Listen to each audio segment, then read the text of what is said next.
Hi friends, இன்றைக்கி ஐநாத் துணை பார்க்குறதுக்கு முன்னாடி எப்பயும் போல் ஒரு லைக் போட்டுக்கிறீங்களா? என்ன நடக்குதுன்னு பார்த்தீங்கன்னா, ஒரு ரூமில் கரண்டு போயிடுது. அந்த கரண்டு போனோடனே உடனே நம்ம நிலா வந்து ஃபோன் பண்ணுறாங்க. இந்த போட்டு விட்றோம் அப்படின்னு சொல்கிறாங்க. அப்புறம் பார்த்திங்கன்னா சேரன் உள்ளே வர்றாங்க.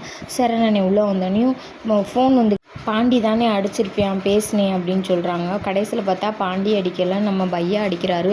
பையா அடிக்கிறாரா? பையா என்னன்னு கேளுனேன்றாங்க.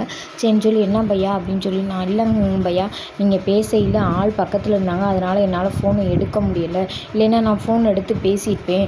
நான் வந்து பாட்னா வந்துட்டேன் அப்படின்னு சொல்லி சேரன் அண்ணே சொல்கிறாங்க. பாட்னா வந்துட்டிங்களா? என்ன சொல்கிறீங்க அப்படின்னு சொல்கிறாங்க. ஆமாம், நாங்கள் சந்தாவை பார்க்குறக்காண்டி வந்திருக்கோம் அப்படின்னு சொல்கிறாங்க. அப்போ நீங்கள் எங்கே இருக்கீங்க அப்படின்னு கேட்கல. ஒரு ஹோட்டலில் இருக்கோம் அப்படின்னு சொல்கிறாங்க. ஹோட்டல் நேம் கேட்குறாங்க. சந்தா ஹோட்டல்னு தான் சொல்கிறாங்க.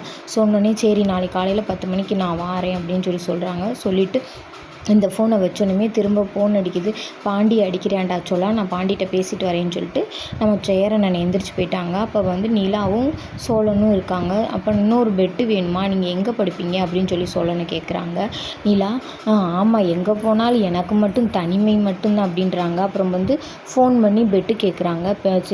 ஒரு மாதிரி பேச தெரியாமல் திக்கி திக்கி சோழன் பேச விட்டு நிலா சிரிச்சுக்கிட்டே படுக்கிறாங்க. படுத்து முடிச்சோன்னே காலையில் விடியட்டும்னு எல்லாம் வெயிட் பண்ணிக்கிட்டு இருக்காங்க. அப்புறம் பார்த்திங்கன்னா பாண்டி போய் வானதி அவங்க வீட்டு வாசலில் இறக்கி விட்றாங்க. வீட்டு வாசலில் இறக்கி விட்டோன்னே அவங்க அம்மா வந்து வானதியை பார்க்காம அவரை மட்டும் பார்த்துட்டு பாண்டியை திட்டுறாங்க. திட்டினோடனே அப்புறம் பார்த்தோன்னே நிலா அந்த பிள்ளையை பார்த்தோன்னே அந்த பிள்ளையை கையை பிடிச்சி இழுத்து போய் வாடி அப்படின்னு சொல்லி வீட்டுக்குள்ளே வச்சு திட்டுறாங்க. அப்போ நைனா, நீ ஏன் நைனா திட்டுற? நீ ஏமா திட்டுற? நான் இன்றைக்கி நேற்றா பாண்டி வீட்டுக்கு போகிறேன். எப்பயுமே பாண்டி வீட்டுக்கு நான் போகிறது தானே. பாண்டி வீட்டில் வந்து அண்ணனும் நிலா எல்லோரும் சோழன் எல்லோரும் வந்து வெளியில் போயிருக்காங்க.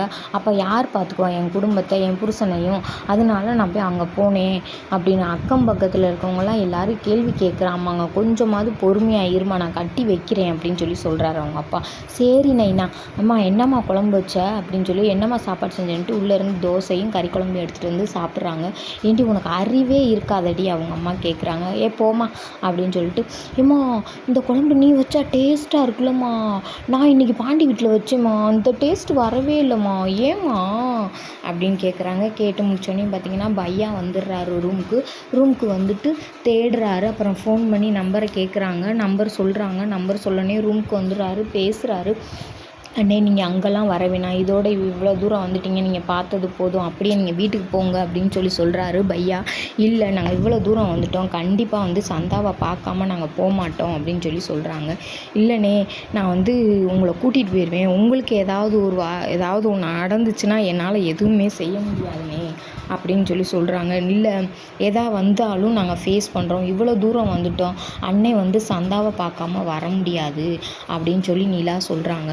இருந்தாலும் இல்லைண்ணே, நான் என்ன சொல்ல வரேன்னு பார்த்தீங்கன்னா, எங்கள் மாமா உங்களுக்கு தெரிஞ்சு என்னையும் சத்தம் போட்டு நிலா நம்ம சந்தாவையும் அடிக்காத அடியில் அவ்வளோ அடி அடிச்சிட்டாங்க. என்ன சொல்கிற? அடிச்சு விட்டாங்களாமா. பொம்பளை பிள்ளைய போய் எப்படி அடிப்பாங்க? எங்கள் வீட்டில் இதெல்லாம் சகஜம்தான் அப்படின்னு கூட்டிகிட்டு வராரு. வீட்டுக்கு கூட்டிகிட்டு வரையிலே ஒரு நிலத்தை காமிக்கிறாரு. சரியான பெரிய நிலமாக இருக்கும். இந்த நிலம் ஃபுல்லாக எங்கள் வீட்டு தான். அப்புறம் ஏன் நீ அங்கே வந்து இருக்க?